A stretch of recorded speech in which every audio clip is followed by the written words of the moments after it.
자, 이제 시행자 보호 조치 들어가겠습니다. 이제 시행자를 보호하겠다는 얘기죠. 이건 공익성이 크니까 시행자를 도와주자는 건데, 그 시행자에다 밑줄 한번 쳐볼까요?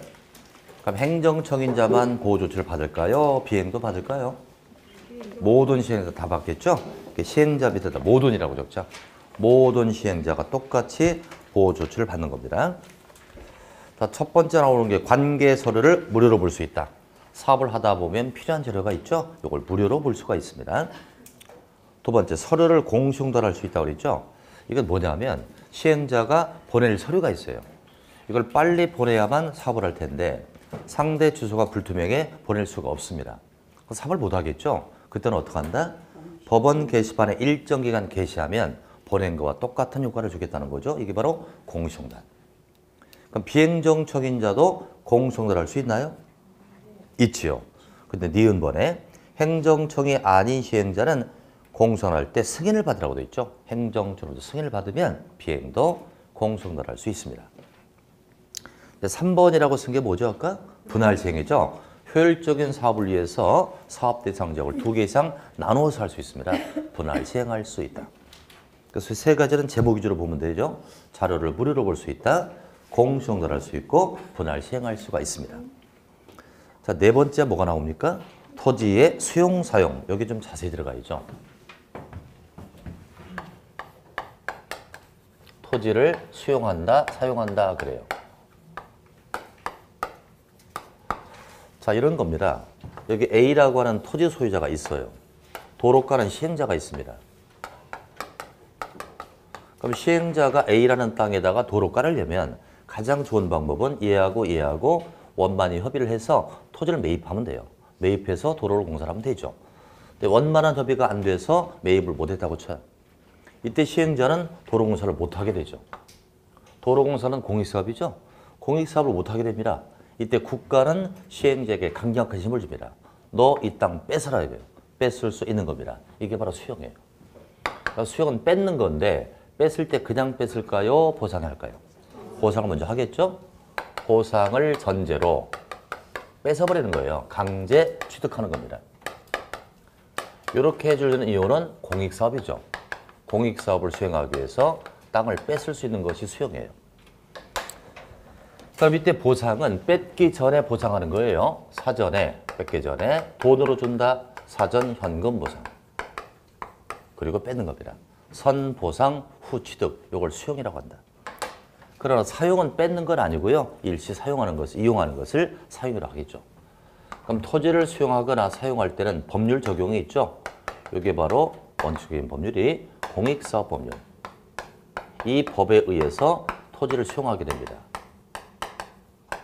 이건 원명이 길기 때문에 줄여 쓴 거죠. 공익사업을 위한 토지 등의 취득 및 보상에 관한 법률. 이 법에 의해서 수용을 하게 되죠.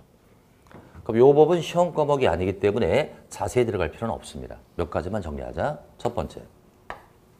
얘가 말이죠. 토지를 뺏기 위해서는 이 사업이 공익사업이라고 된다. 공익사업일 때 뺏을 수 있다. 개별 사업일 때는 뺏을 수 없겠죠. 공익사업일 것.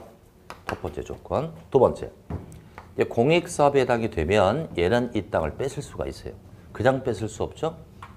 뺏기 전에 계획서를 작성하는 거예요. 사업계획서를 작성해서 국토교통부 장관에게 갖다 준다.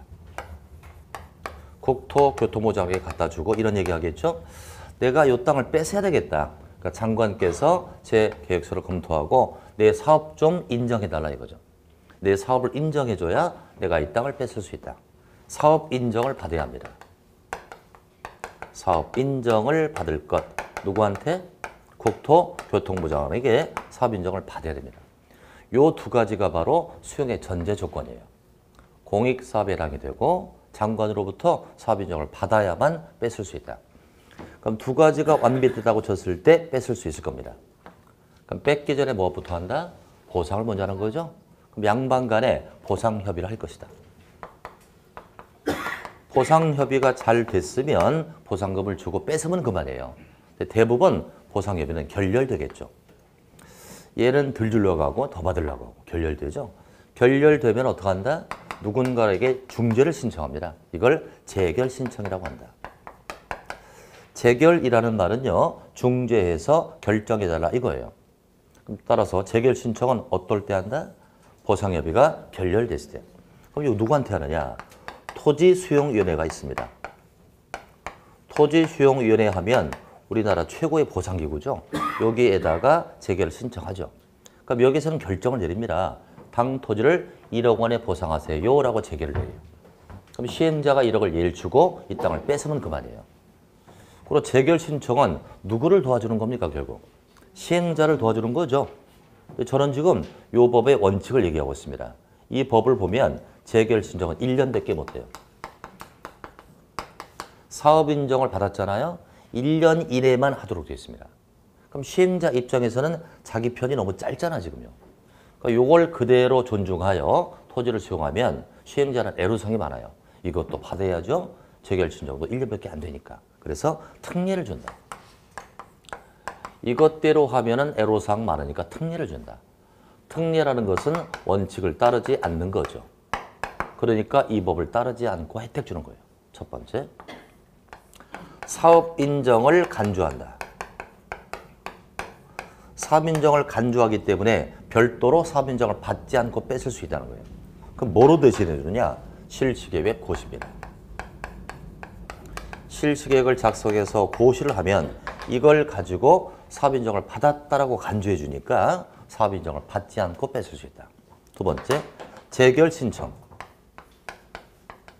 재결 신청은 원칙은 몇 년인데? 1년인데 이게 시행자 입장에서 짧단 말입니다. 이걸 사업 끝날 때까지 사업 기간 내 할 수 있도록 함으로써 시행자를 도와주겠다 이거예요. 그래서 이 두 가지는 특례를 알고 있어야 돼요. 사업 인정으로 간주해 주는 건 실시계획 고시. 재결 신청은 끝날 때까지 할 수 있다. 또 하나.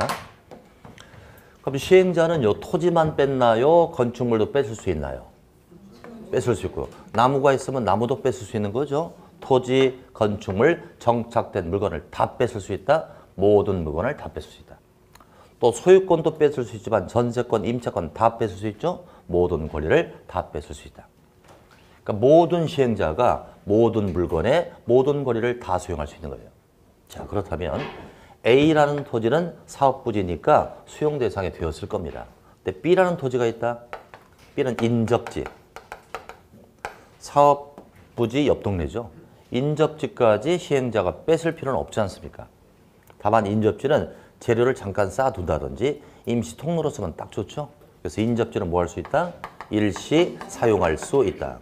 수용할 수는 있다 없다? 없다. 이렇게 하면 수용이 끝났습니다.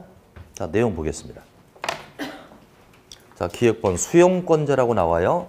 도시군계획 시설사업 시행자는 사업에 필요한 물건 권리를 수용 사용할 수 있다. 그럼 그 옆에다 민간 시행자라고 적어보세요. 그러니까 민간 시행자도 수용할 수 있다 없다? 수용할 수 있어요. 민간도 수용할 수 있습니다. 그러니까 민간이 수용할 때 동의를 받는다 안 받는다? 어디 동의 받는다고 나오죠 거기?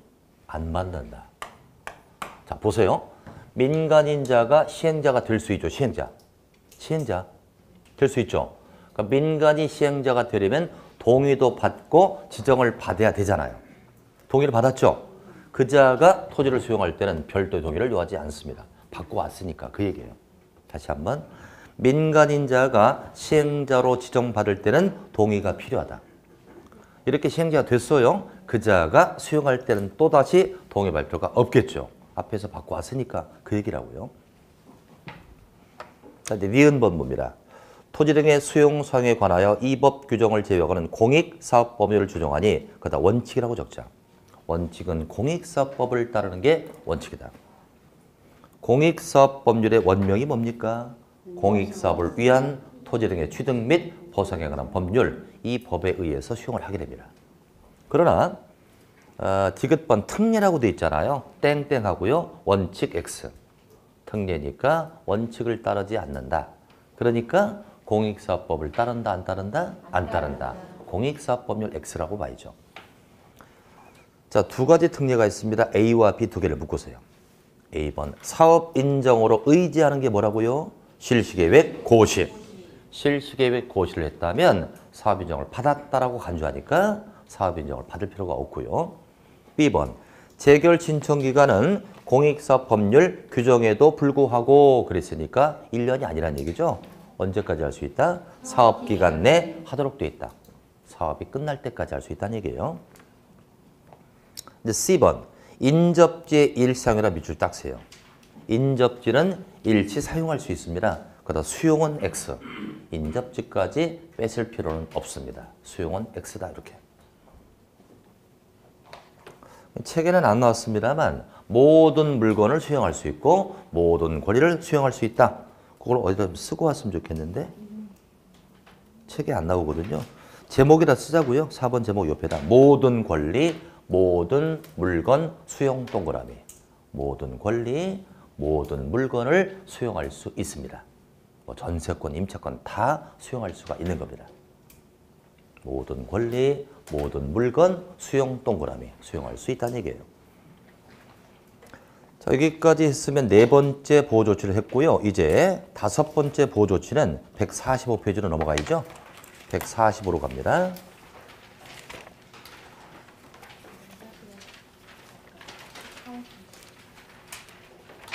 자, 145에 타인 토지 출입 나와 있죠? 거기 펴놓으시고요.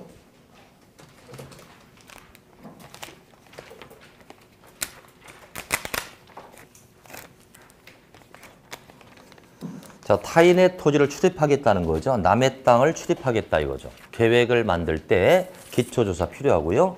또 사업할 때 측량이 필요하거든요. 이럴 때 남의 땅을 출입할 수 있는데 우선 출입자부터 볼까요? 국토부, 시도, 시장운수 그랬으니까 이건 행정청이고 또 도시군계획, 시설사업 시행자 그랬으니까 이건 비행정청. 행도 출입할 수 있고 비행도 출입할 수 있다. 그자는 토지에 출입하거나 타인 토지를 제로 적시장 임시용으로 일사용할 수 있고요. 특히 필요하면 나무, 흙돌 그 밖의 작물을 변경, 제거할 수 있습니다. 지난번에 우리가 계획 배웠잖아, 그죠? 계획을 만들 때 기초조사가 있었잖아요. 그때 타인 토지를 출입할 수 있다는 거예요. 남의 땅을 출입해서 조사를 하는 겁니다. 그럼 한 장을 넘겨봐요. 넘기면 괄호 3번의 제목이 타인 토지 출입이라고 돼 있어요. 일단 줄 쳐놓고요. 괄호 4번 제목을 봐요. 토지를 일시 사용하거나 장애물을 변경, 제거한다고 합니다. 그럼 3번과 4번을 비교하면 어떤 게 적극적 절차입니까? 4번이죠. 4번에다가 적극적 절차. 일시 사용, 장애물 변경, 제거는 적극적 절차입니다. 그러나 3번의 경우는 소극적 절차죠. 4에 비해서 소극적 절차입니다. 그저 남의 땅을 출입하는 소극적 절차죠. 이것을 정리를 좀 해보겠습니다. 하고 나서 책을 보고 이렇게 할게요.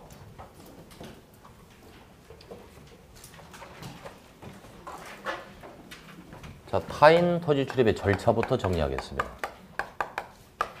첫 번째, 타인 토지 출입. 요건 그저 소극적으로 남의 땅을 출입하는 소극적 절차.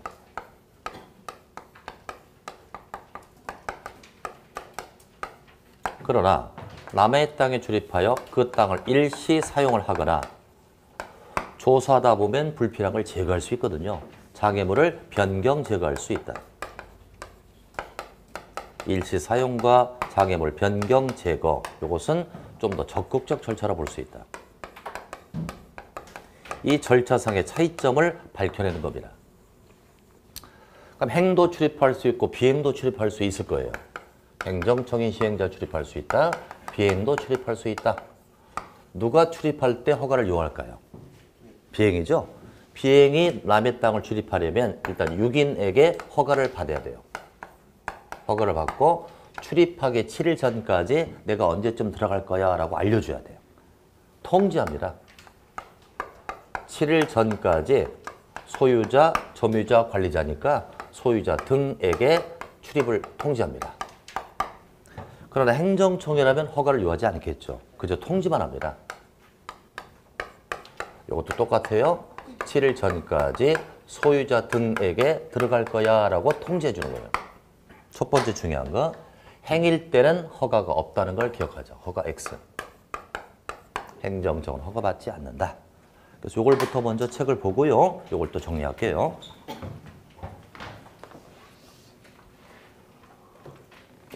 자, 1번 나와 있습니다. 타인 토지 출입 밑줄 딱 세요. 타인 토지 출입이니까 소곡입니다. 이때 6인에게 허가를 받아야 한다. 이건 행일까요? 비행일까요? 비행이겠죠. 또 괄호 속에 나와 있네요. 다만 행정청 시행자는 제외 그랬으니까 행정청 시행자는 허가를 요하지 않는다 이 뜻이에요. 2번 출입 통지 며칠 전 나오죠? 7일 전까지 소유자, 점유자 관리에게 일상수를 통지하라. 알려주라는 얘기죠. 이제 3번은 좀 있다 하고 이제 4번 내려갑니다. 4번이 이제 적극적 절차라 있습니다. 자, 남의 땅에 출입하여 일치 사용과 장애물 변경 제거는 적극적 절차. 자, 이때는 내가 당신 땅에 저 나무를 제거해도 좋으냐? 동의부터 받아야 돼. 동의를 받아야만 자를 수가 있다는 얘기예요.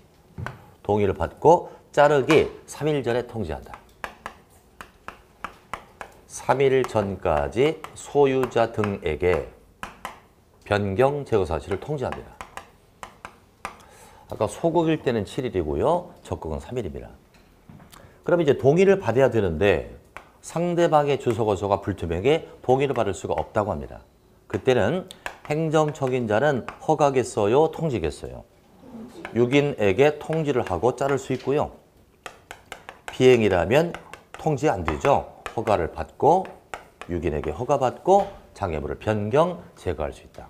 여기서 중요한 건 적극적 절차할 때 동의가 있다는 겁니다. 그런데 이 소극적 절차에는 아무리 찾아봐도 동의가 없다는 걸 유념하자. 남의 땅을 출입할 때는 동의가 없고요. 일사용 장애물 변경, 제거할 때 동의가 있다는 겁니다. 자, 이것을 책으로 확인합니다. 자, 걸어서 4번의 1번이죠. 타인 토지를 재료 적시장 또는 임시용으로 일사용한다. 일사용 밑줄. 나무, 흙돌 그 밖의 장애물을 변경, 제거한다. 장애물 변경, 제거해라 밑줄. 이건 적극적 절차죠. 이때는 토지 소유자 점유자 간의 동의를 받아야 한다. 동의라 색깔을 딱 칠하세요. 적극적 절차할 때 동의가 있다는 거죠. 두 번째, 토지 또는 장애물 소유자, 점유자 관리인이 현장에 없거나 주소거소가 불투명하여 동의를 받을 수 없다고 합니다. 그때는 행정청 시행자는 6인에게 통지한다. 통지하고 행정청이 아닌 시행은 미리 6인에게 허가를 받아라 이렇게 돼 있잖아요. 맞아. 3번 봅니다. 토지를 일사용 장애물을 변경, 제거하는 자 3일 전에 알리라고 돼 있죠. 적극적 절차는 3일 전이라고 돼 있습니다. 그럼 이제 이렇게 보자고요. 세 번째. 해 뜨기 전이죠. 일출 전에 남의 땅을 출입할 수 있고요. 해진 후니까 일몰 후입니다. 이때 남의 땅을 출입할 수 있죠. 일출 전 일몰 후라면 한마디로 깜깜할 때입니다. 야간에 남의 땅을 출입하니까 사생활 보호로 보죠. 사생활 보호. 야간에 침입하게 되면 프라이버시를 깰 수 있거든요.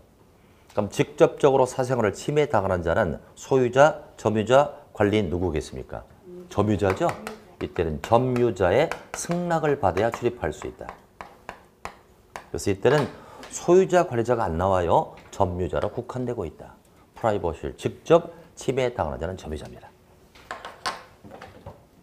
자, 그것이 아까 위쪽으로 쭉 올라갈 때 3번에 나와 있던 거죠. 야간 출입 제한이 나오죠. 일출 전 일몰 후 밑줄 딱 치고요. 점유자 승낙 없이는 출입할 수 없다. 점유자 승낙이다 밑줄. 점유자의 승낙을 받아야 출입할 수 있다. 이렇게 해서 이렇게 노란 걸로 체크한 게 있잖아요. 이걸 잘 좀 구별해 주시기 바랍니다. 자, 오른쪽 와주시고요. 바로 5번에 수인 의무라는 제목이 나오네요. 이때 인자는 참을 인자입니다. 공적인 목적으로 출입하니까 참아라 이거예요. 토지 점유자는 정당한 사유 없이 토지 출입이나 일사용 장애물 변경 제거를 방해 거부할 수 없습니다. 그러다 화살표 주고 위반 시 이걸 위반했단 말이야. 그럼 1,000만 원 이하 과태료입니다. 타인 토지 출입을 정당한 이유 없이 방해 거부하면 1,000만 원 이하의 과태료. 그리고 형벌이에요, 질서벌이에요. 질서벌이 부과된다. 벌금이 아니잖아요. 형벌이 아니고 질서벌이 부과된다. 6번 마저 봅니다. 시흥시장님 얼굴 알아요? 아, 압니까? 그럼 안 되겠다. 시흥시의 김 과장 얼굴 알아요? 모르잖아. 근데 그자가 갑자기 조사한다라고 우리 집에 오면 함부로 문을 열어줄 수 없잖아요. 무섭잖아, 좀 세상에. 그래서 6번이 나오는 겁니다. 토지 출입, 일시 사용, 장애물 변경, 재개를 할 때 권한을 표시하는 증표와 허가증을 지니고 내보이라고 그랬죠. 만약에 행정청이라면 증표가 있을 거고 공무수행증 같은, 비행정청이라면 허가를 받았으니 허가증이 있을 거다. 이걸 내보여라 이겁니다. 저는 그 지명이 용인에 살거든요. 근데 가끔 이제 저녁 때 뭐 맥주나 소주 마시러 식당을 가요. 조만했어요. 가면 갑자기 옆에 어떤 사람이 있고요. 막 수행대사들 막 있어. 바글바글해요. 그럼 가만히 이렇게 읽으면 용인 시장이더라고. 전 얼굴을 몰라요. 이름도 모르고. 선거는 했는데 얼굴도 모르고 이름도 모르죠. 그러니까 그 사람이 저를 참 기분 나쁘게 보는 거야. 감히 나를 못 알아본다 이거지. 근데 모르는 걸 어떻게 해요? 나중에 이제 가서 인사하면 또 인사 잘 받아주고 그러더라고요. 여러분들은 시흥시장님 얼굴 알아요? 이름도 알고요? 아, 그래요? 바뀌었어요? 자, 됐습니다. 7번 보겠습니다. 7번은 손실보상이 나오죠? 이제 손실보상 정리할게요. 정리하고 책을 보겠습니다. 자, 손실보상의 사유부터 정리하자. 억울하다고 다 보상해주면 국가재정은 고갈되죠. 손실보상은 법에 정해진 사유일 때만 보상해줍니다. 그럼 어떨 때 보상하느냐? 타인 토지 출입.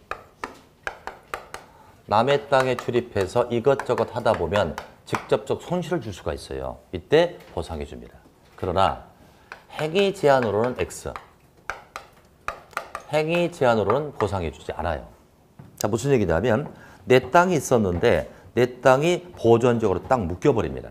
땅값 떨어지겠죠? 손실이 발생합니다. 그때 국가는 보상해주지 않습니다. 이것은 공법상 참으라는 거예요. 그러나 남의 땅에 출입해서 행위하다 보면 직접적 손실을 줄 수 있다. 이건 보상하자 이거죠. 참 중요한 건 보상할 자입니다. 그럼 과연 누가 보상할까? 자, 보세요. 행정청이 출입할 수도 있고요. 비행이 출입할 수도 있습니다. 그럼 행정청이니까 김 과장이 출입했어. 시흥시 김 과장이 출입해서 손실을 입혔어요. 그럼 김 과장이 자비를 털어서 보상할까요? 아니겠죠. 그자가 속한 시흥시청에서 보상하죠. 그래서 행정청이 출입했습니다. 그때는 누가 보상한다? 그자가 속한 행정청이 보상한다.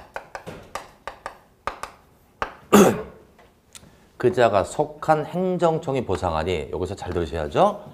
행정청이자가 출입했어요. 그때 보상할 자는 손실 가한 자가 직접 보상합니까? 손실 가한 자가 누구였어 지금? 김 과장이죠. 그자가 직접 보상하냐고요? 아니니까 이건 갖다가 보면 안 되잖아. 행일 때는 손실을 가한 자가 보상할 자다. 그럼 틀린다고요? 그자가 속한 행정청이 보상한다. 그러나 비행이 출입했습니다. 현대건설이 출입했다면 그 시행자가 직접 보상합니다. 시행자가 보상하니까 이것은 손실을 가한 자가 보상한다라고 해도 맞는 표현이에요. 그자니까, 그죠? 자, 그렇다면 그래서 앞으로 이제 보상할 자라고 하면 이 두 가지를 통칭한 개념입니다. 그럼 보상협의를 할 겁니다. 보상협의는요, 보상할 자와 보상받을 자 간에 협의할 겁니다. 이 보상할 자는 두 가지를 다 쓴 거니까, 그죠? 얘하고 협의한다 그러면 맞아요. 이렇게 맞는다고요. 그런데 여러분들 보상받을 자하고요, 손실 입은 자하고요 같을까요? 다를까요? 보상받을 자하고 손실 입은 자하고 같다 다르다. 같은 거 아니에요 이거요? 손실을 입었으니까 보상받겠죠. 그럼 얘하고 얘는 같단 말이야. 두 개는 같으니까 얘하고 얘가 협의한다 그래도 맞는 거예요. 같으니까 이게. 근데 문제는 이거라고요. 보상할 자가요, 손실 가한 자와 같아요, 달라요? 같을 수도 있고 다를 수도 있잖아요. 이때는 같지만 이때는 다르잖아요. 그래 문제는 이렇게 나와요. 타인 토지 출입이라는 손실보상은 손실을 가한 자와 손실 입은 자가 협의한다 그러면 틀린다 이거죠. 맞을 때도 있고 틀릴 때도 있으니까 틀린다고 봐야 돼요. 요거 이해하셔야 돼요. 요거 무슨 얘기 알아들으셨죠? 여기만 확인하자 이거예요.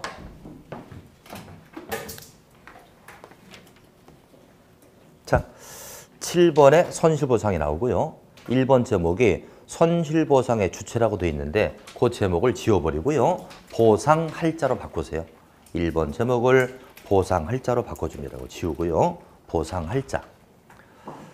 그럼 보상할 자는 한 개로 나올까요? 두 개로 나올까요? 두 개로 나오겠죠? 타인 토지 출입 행위로 인해 손실 입은 자가 있으면 행위자가 속한 행정청 여기 하나고요. 그 다음에 시행자가 보상한다. 두 가지로 딱 분리됩니다. 앞에 건 행일 때 얘기고 뒤에 건 비행일 때 얘기겠죠. 이 두 개를 합들여서 보상할 자라고 합니다. 그래서 2번 보자. 손실보상의 협의는 누구하고 누가 한다? 보상할 자와 손실 입은 자가 협의한다. 맞잖아요. 근데 그렇게 한다고 이렇게 나와요. 손실을 가한 자와 손실 입은 자가 협의한다. 그러면 틀린다는 거. 이것만 챙기면 돼요. 또 이렇게 시험에 내면 어떨까요? 타인 토지를 출입한 자가 보상할 자다. 맞습니까? 틀리죠. 손실을 가한 자가 보상할 자다. 맞습니까? 이것도 틀리죠. 행일 때는 틀린단 말이에요. 그래서 상시 맞다고 볼 수는 없다는 겁니다. 이렇게 해서 5번째의 보호 조치를 했어요. 그럼 다시 앞으로 와주셔야죠. 95페이지로 와줍니다. 자, 그래서 이제 시행자 보호 조치 5가지 한 거죠. 자, 어떻게 된다? 첫 번째, 무료로 볼 수 있다.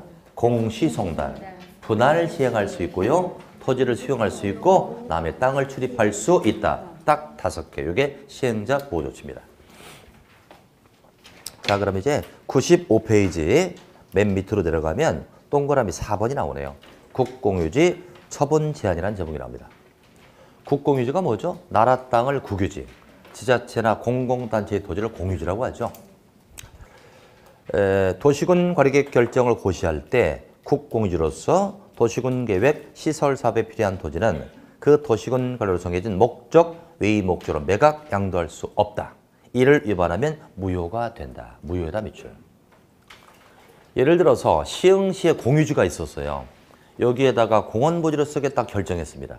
그러니까 공원으로만 써야 되죠. 이걸 갖다가 공무원이 공원이 아닌 주택업자에게 팔아먹었다 이거예요. 이건 무효가 되는 겁니다. 이것을 국공유지 처분 제한이라고 합니다. 국공유지를 처분할 때 제한을 걸자는 얘기죠. 그 목적대로만 처분하라. 이런 뜻입니다. 이렇게 해서 이제 사업을 다 마쳤으니까 완료 단계 들어갑니다. 완료 단계. 1번 제목에 공사 완료 보고가 있고요. 보고하겠죠? 넘기시면 2번에 준공 검사를 받을 거예요. 검사를 받고요. 3번에 공사 완료를 공고함으로써 사업은 끝나게 되는 겁니다. 전체 사업 절차 중에 시행자 보호 조치가 제일로 중요했다는 겁니다. 자, 그럼 이제 오른쪽 페이지로 와주시죠. 괄호 5번 비용 부담이 나오나요? 그것 좀 하고 갑니다. 사업 비용은 누가 부담하는 것이 원칙일까요? 당연히 시행자죠. 그래서 1번 제목에 비용 부담의 원칙이라 땡땡하고요. 시행자라고 적자. 시행자가 부담하는 게 원칙이에요. 그런데 이제 2번 제목이 뭡니까? 지자체의 비용 부담이라고 돼 있죠. 거기다 땡땡하고요. 수익자 부담이라고 적자. 이건 수익자 부담. 예를 들어서 여러분들 국토부 장관이 시흥시에다 공원을 만들 수 있잖아요. 공원을 만들면 시흥시에는 입장 수입의 수익을 얻게 되죠. 이때는 시흥시에도 비용을 부담시킬 수가 있다는 거예요. 또 옆 동네에서 사업을 함으로써 우리 동네가 이득을 받을 때가 있죠. 그러니까 우리 동네에 비용을 부담시킬 수가 있다는 겁니다. 자, 1번 볼게요. 의.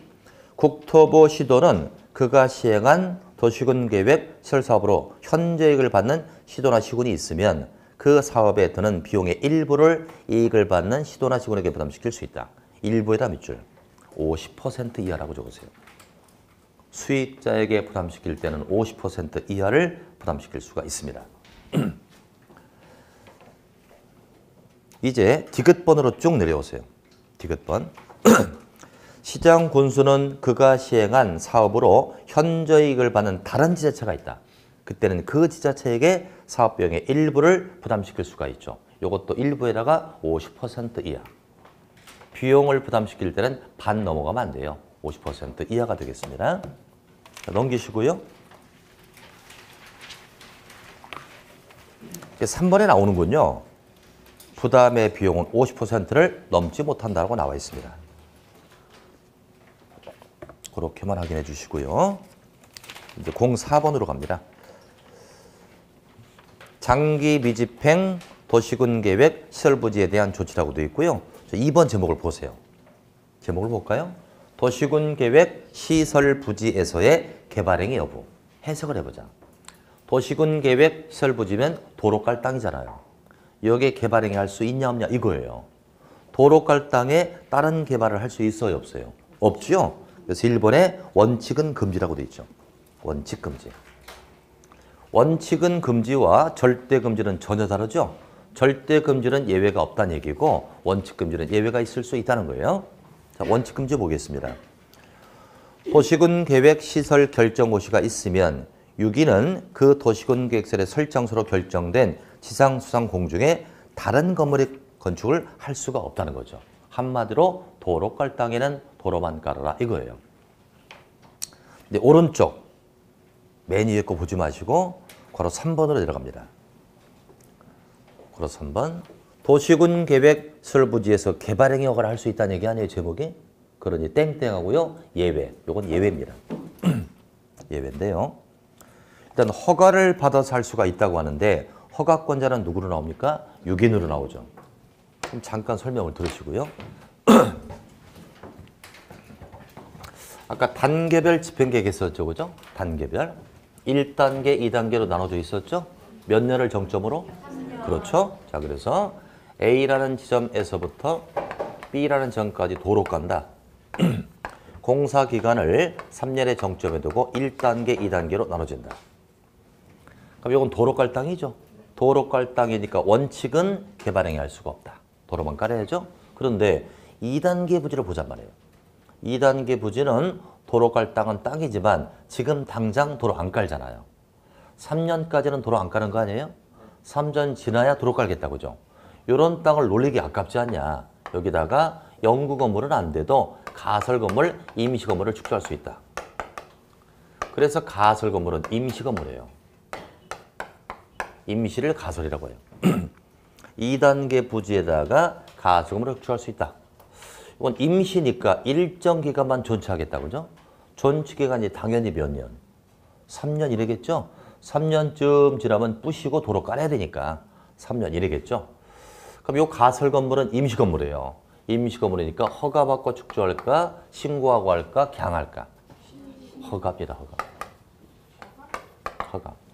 자, 되게 이렇습니다. 되게 가설 건물은 신고 대상이에요. 그런데 도로 깔 땅의 가설 건물은 허가라는 겁니다. 왜 허가일까? 이걸 마음대로 설치해라 그럼 땅을 판단 말이에요. 땅을 파고 이걸 설치하게 되면 나중에 도로 깔 때 땜빵질 해야 되잖아요. 이걸 막기 위해서 허가를 두고 있다는 거예요. 자, 확인하겠습니다. 그래서 허가권자가 6인 나와 있고요. 2번에 허가 사유를 보자. 도시군 계획 시설 결정고시로부터 2년 될 때까지 사업이 시행되지 아니한 시설 중 첫 번째 단계별 집행계획이 수립이 안 됐어요. 도로 깔겠다 결정해놓고 2년 될 때까지 도로를 안 깔려요. 그러면서 단계별을 만들지 않았거나 두 번째는 단계별 집행계획에서 1단계에 포함되지 아니한 부지 그랬잖아요. 1단계에 포함되지 아니한 부지니까 2단계 부지네요. 얼른 머릿속으로 3년간 놀리기 아깝다. 그런데다가 다음에 개발행위를 허가할 수 있다. 허가이다. 동그라미. 그러니까 허가를 받고 설치할 수 있다는 얘기 아니에요? 박스 1번 가설 건축물 빗줄. 그래서 이제 도로 깔 땅에 가설 건물은 허가를 받는다는 걸 알 수 있는 거예요. 허가를 받고 가설 건물을 축소할 수 있다. 그럼 넘겨보자 이제. 4번 봅니다. 자, 이제 3년쯤 지나면 도로 깔기 시작하겠죠. 그러면 내용을 보면 6위는 가설 건물의 건축이나 공작물의 설치를 허가한 토지에 이제 사업이 시행된다고 해요. 도로 깔기 시작합니다. 그때는 시행 예정일 3개월 전까지 가설 건물의 소유자 번호로 철거 등의 원상 회복을 해야 된다 이거죠. 부셔놔야 도로 깔 거 아니냐 이거죠. 원상회복을 줍니다. 근데 5번. 여기는 원상회복 명을 받은 자가 원상회복을 하지 않아요. 그때는 행정 대집행에 따라서 원상회복할 수 있다고 합니다. 대집행이라는 게 무슨 뜻이에요? 행정청이 대신 가서 부숴버리겠다 이 뜻이잖아요. 그래서 공법은 2단계입니다. 4번에 원상회복이 나오죠. 5번에 대집행이 나오죠. 원상회복을 주고 이걸 안 하면 대집행하는 겁니다. 2단계입니다. 한번 기회 주고 안 하면 대집행한다. 이렇게 연결해 주시면 돼요.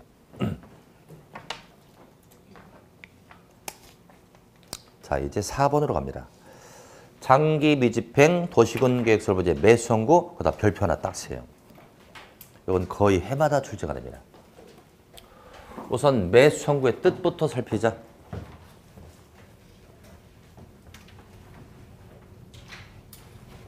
자, 매수선고는 뜻이 뭐라 했습니까? 내 땅 어떻게 하자고요? 내 땅 사주세요. 이 뜻이에요.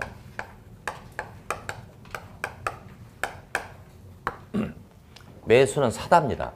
청구는 상대에게 부탁하는 거죠. 사주세요라고 상대에게 청구를 하니까 내가 지금 따급합니다. 내 땅 좀 사주세요. 사달라고 청구하면 상대방은 무조건 사줍니까? 필요할 때 사줍니까? 그리고 매수선고는 강제성이 없습니다. 강제성이 없으니까 상대방은 무조건 받아들이는 게 아니죠. 형성권이 아닙니다. 다만 청구권일 뿐입니다. 청구할 수 있는 청구권일 뿐이죠. 강제성이 없으니까 상대는 청구를 받아도 그 청구를 거부할 수 있어요. 매수 청구를 거부할 수 있다는 겁니다. 어쨌건 강제성이 없습니다. 자, 이것은 바로 이겁니다. 여기 토지 소유자 A가 있었고요. 이 토지가 지목이 대예요. 개발하기 아주 좋은 땅이죠. 근데 이 땅에다가 도로 깔겠다 결정이 된 거야, 지금. 그럼 아까도 배웠듯이 도로 깔 땅에 개발하기를 못하는 게 원칙이잖아요. 그럼 빨리빨리 도로 깔으면 땅을 매각해서 버리겠는데 도로를 결정해 놓고요. 10년간 사업을 안 하고 있어요. 미시행하고 있다고요. 그럼 A는 10년간 규제에 시달리겠죠. 억울하다 이거죠? 이때 A는 그럴 바에는 내 땅 좀 사주세요라고 청구하는 거예요. 두 가지가 동시 충족입니다. 10년 미시행에 지목될 때 매수 청구할 수 있다는 얘기죠. 확인하겠습니다. 1번의 의의는 제끼시고요. 2번으로 갑니다. 도시군 계획 설부지로 되어 있는 토지 중 지목이 대, 그 다음 밑줄 딱 치고요. 지목이 대인 토지로서 도시군 계획 시설 결정 고hol초로 10년에 사업이 시행되지 않은 경우라고 되어 있죠. 10년 밑줄 치고요. 시행되지 아니한 경우 밑줄. 10년 이내에 시행되지 아니한 경우 매수 청구할 수 있다고 되어 있습니다. 지목이 되면서 10년 이내 시행을 안 했다. 그 시행을 만약에 완료로 바꾸면 틀려요. 10년 이내 완료가 안 됐다는 얘기는 시행을 했다는 얘기잖아요. 완료가 아니고 시행을 안 한 겁니다. 자, 근데 이제 다시 왼쪽 페이지 괄호축을 보세요. 그 토지에 있는 건축물, 정착물을 포함한다고 돼 있죠. 그러니까 토지뿐 아니라 건축물, 정착물을 매수 청구할 수 있다는 얘기입니다. 자, 이제 오른쪽으로 옵니다. 오른쪽에 또 첫 줄에 괄호 있죠. 그죠? 실시객 인가나 그에 상당한 절차가 진행됐다면 제외라고 돼 있어요. 자, 10년 이내에 시행을 하지 않을 때 매수 청구할 수 있는 거죠. 근데 실시객 인가를 받았다면 시행했다고 보는 거예요. 그러므로 매수 청구할 수 없다는 해석이죠. 그리고 실시객 인가나 밑줄 치고요. 이렇게 적어주자. 시행 여부 판단 기준. 시행 여부 판단 기준이 실시객 인가라는 거예요. 시행 여부 판단 기준입니다. 그러니까 실제로 시행을 안 했어도 실시객 인가를 받았다면 시행했다고 보기 때문에 매수 청구할 수 없다 이런 뜻이라고요. 자, 이제 3번 제목 매수의 의무자라고 되어 있습니다. 원칙은 6인에게 매수 청구할 수 있다. 6인. 예외 두 가지가 나오죠. 과거를 보면 이 법에 따라 해당 도시군 계획 시설 사업 시행자가 정해졌다면 시행자에게도 매수 청구할 수 있다. 원칙은 6인에게 할 수 있지만 시행자가 결정됐으면 시행자에게도 매수 청구할 수 있다. 그럼 시행자 중에는 비행도 있었나요? 그리고 비행인자에게도 매수 청구할 수 있다는 해석이 나오는 거예요. 그럼 4번. 이 법이나 다른 법에 따라 도시군계획시설을 설치하거나 관리할 의무가 있는 자가 있다면 그 의무가 있는 자에게도 할 수 있어요. 설치 관리할 의무가 있는 자. 이 경우에 설치하거나 관리할 의무가 있는 자가 서로 달라. 그때는 설치하는 자에게 우선권이 있겠죠. 설치하는 자에게 매수 청구할 수 있다. 자, 그렇다면 이 A가 누구한테 매수 청구할 수 있다고요? 3명. 6인에게 할 수도 있고요. 또 시행자가 정해졌다면 얘한테 할 수 있고요. 설치 관리 의무가 있는 자, 의무자라고 적겠습니다. 이 자에게 매수 청구할 수 있죠. 요 3개를 뭐라고 불렀습니까, 지금? 매수 의무자라고 지칭하고 있다. 제목이 매수 의무자잖아요. 마치 의무자로 돼 있으니까 강제성이 있는 듯 보이네요. 강제성 없다고 했어요. 요 3명한테 매수 청구할 수 있는데 요 3개를 딱히 부를 방법이 없었던 거예요. 그래서 매수 의무자 이렇게 붙였을 뿐 강제성은 없다는 겁니다.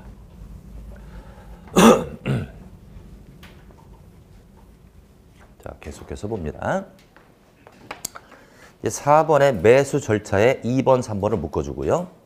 2번에 6월 나오고 3번에 2년 나오네요. 자, 2번 봅니다.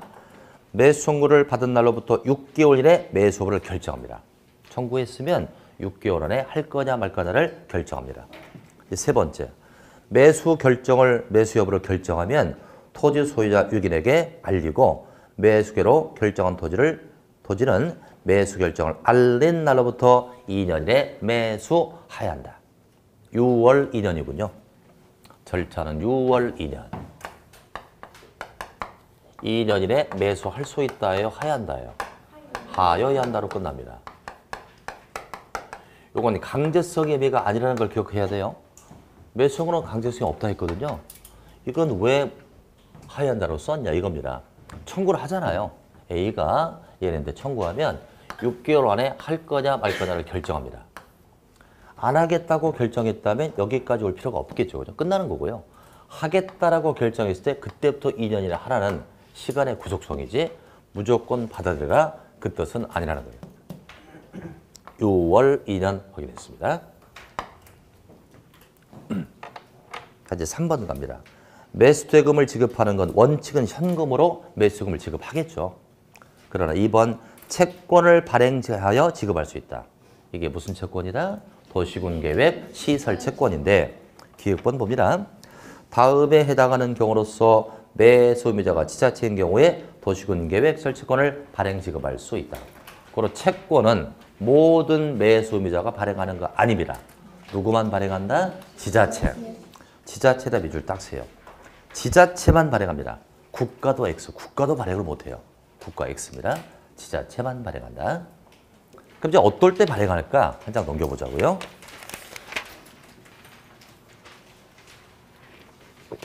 박스에 2가지 사유가 나옵니다. 가번 토지 소유자가 원한다고 해요. 나는 돈 대신 채권으로 주세요. 원할 때 할 수 있고요. 4번 부재 부동산 소유자 토지. 이건 뭐죠? 소유자가 부재적인 토지입니다. 부재 부동산 소유자 토지. 또 비업무용 토지. 이건 토지를 매입해놓고 업무용으로 쓰지 않고 그냥 방치하는 토지죠. 투기적 토지죠. 되팔겠다는 의미니까. 이런 토지로서 매수금이 3천을 초과하면 그 초과되는 금액을 지급하는 경우라고 되어 있습니다. 그럼 부재 부동산 소유자 토지가 매수금이 5천이라고 쳐봐요. 그럼 얼마를 채권 발행할 수 있다? 2천에 대해서만 발행할 수 있는 거죠. 그럼 발행 사유가 2가지예요. 첫 번째 어떨 때 발행할 수 있다? 토지 소유자가 원하는 경우라고 되어 있어요. 그거다 땡땡 해보세요. 자, 토지 소유자가 원하면 3천을 초과 안 해도 발행할 수 있다는 해석인가요? 그렇죠. 그래서 거기다가 매수대금과 무관. 토지 소유자가 원할 때는 매수대금과 무관하게 발행할 수 있고요. 자, 이제 4번에다 땡땡하고요. 부재 부동산이나 비업무용 토지라면 3천을 초과한다면 소유자가 원하지 않아도 발행할 수 있나요? 그렇죠. 거기다 땡땡하고요. 토지 소유자 의사와 무관. 4번의 경우는 토지 소유자 의사와 무관하게 발행할 수 있는 겁니다. 토지 소유자 의사와 무관 이렇게 숨은 뜻을 잡아냈고요. 자, 이제 그 밑에 상환기간이 나오죠. 10년 이내 확인합니다. 채권이 나오면 상환기간이 체크돼야 합니다. 10년 이내. 자, 이제 디귿번 갑니다. 도시군계획 설채권의 발행 절차나 그 밖에 필요한 사항은 지방재정법을 따릅니다. 채권의 발행 절차는 지방재정법. 왜 지방재정법? 지자체가 발행했으니까 지방재정법. 만약에 국가가 발행했다면 국유재산법이 나와야 됩니다. 지자체가 발행했으니까 지방재정법입니다. 자, 6번으로 갑니다. 매수 거부나 지연 시 개발행위 허가라고 되어 있습니다. 매수를 청구하더라도 강제성이 없으니까 거부할 수 있다고 그랬죠. 자, 내용을 봅니다. 매수 청구를 한 토지 소유자 다음에 해당하면 개발행위 허가를 받아서 건축물 공정으로 설치할 수 있다. 허가에다 동그라미예요. 어떨 때 허가를 받고 설치할 수 있느냐? 박스에 두 가지. 첫 번째, 매수 청구에 대하여 매수하지 않기로 결정했으니 거기다 땡땡하고요. 매수 거부. 매수가 거부됐습니다. 기껏 억울해서 청구했는데 매수를 빠꾸당했다는 거죠. 억울하잖아요. 허가를 받아서 일정한 건물을 건축할 수 있다는 얘기고요. 두 번째는 매수 결정을 알렸다 하면 2년 이내 매수를 해야죠. 근데 2년 지날 때까지 매수를 하고 있지 않아요. 그러다 매수 지연. 매수가 지연되고 있습니다. 그때도 억울하니까 허가를 받아서 건물 설치할 수 있다. 매수가 거부되거나 매수가 지연됐을 때. 그럼 이제 어떤 걸 허가받고 설치할 수 있느냐? 밑에 박스 4개. 첫 번째, 단독주택으로서 3층 이하. 또 1종 근생으로서 3층 이하. 또 2종 근생으로서 3층 이하. 그리고 공작물. 이건 설치할 수 있다 이거예요. 3층 이하가 3개 나오죠? 단독주택, 1종 근생, 2종 근생. 그리고 공작물을 설치할 수 있다. 어떨 때? 매수가 거부되거나 매수가 지연됐을 때 허가받아 설치할 수 있다는 얘기예요. 3층 이하의 2종 근생을 보니 괄호 속에 또 제외되는 게 4가지 나옵니다. 단란주점, 안마시술소, 노래연습장, 그리고 다중생활시설이라고 되어 있나요? 다중생활시설에다 밑줄 치고요. 그다음 고시원업이라고 적죠. 고시원업. 다중생활시설은 종류가 많아요. 그중에 고시원업을 뜻합니다. 요 4가지는 설치할 수 있다 없다? 없지요. 3층 이하의 2종이라 할지라도 설치할 수 없는데 요것은 이렇게 노고 안다 이렇게 적죠. 이건 설치할 수 없다. 앞서 딴 거죠? 노고 안답니다. 노래 연습장, 고시원업, 안마실소, 니은자 딱 붙여서 단란주점. 노고 안다는 설치할 수 없다. 요거 마저 끝내겠습니다. 이제 7번 볼까요? 매수 청구된 토지의 매수 가격 절차는 공익사업법을 준용한다고 되어 있죠. 매수 가격과 매수 절차 밑줄 치고요. 공익사업법률을 따른다. 자, 이제 법률의 적용이 2번 나오네요. 아까 채권의 발행 절차는 무슨 법? 채권, 지방재정법. 매수 가격 절차는 공익사업법을 따른다는 겁니다. 여기까지 정리했는데 프린트를 잠깐 꺼내볼까요? 프린트 뒷장을 보자고요. 자, 뒷장의 2번 제목을 보면 장기 미집행 시설 부지라고 되어 있어요. 요즘에 지자체마다 장기적으로 집행되지 않은 시설이 꽤 많아요. 왜 그럴까요? 시장이 바뀌는 거예요. 전년도 시장이 결정하는 걸 바뀐 시장에 설치 안 하려고 할 거 아니에요. 그러다 보니까 장기적으로 미집행들이 많습니다. 이게 사회적 문제가 발생하니까 1, 2, 3, 4 4가지의 조치가 있는데 우선 1번 아까 배운 거죠? 매수 청구. 어떨 때 매수 청구할 수 있다? 10년 미시행 적으시고요. 10년 미시행 플러스 지목택. 그 뒷장. 여기다가 땡땡이 쓴 한 데다가 10년 미시행 플러스 지목택. 이럴 때 매수 청구할 수 있다. 요 2가지가 동시중력이죠? 네. 10년 미시행했어도요. 지목이 잡종되면 매수 청구할 수 없습니다. 2가지가 동시중력이고요. 나머지 2, 3, 4가 나오는데 이것은 조금 쉬었다가 정리하겠습니다.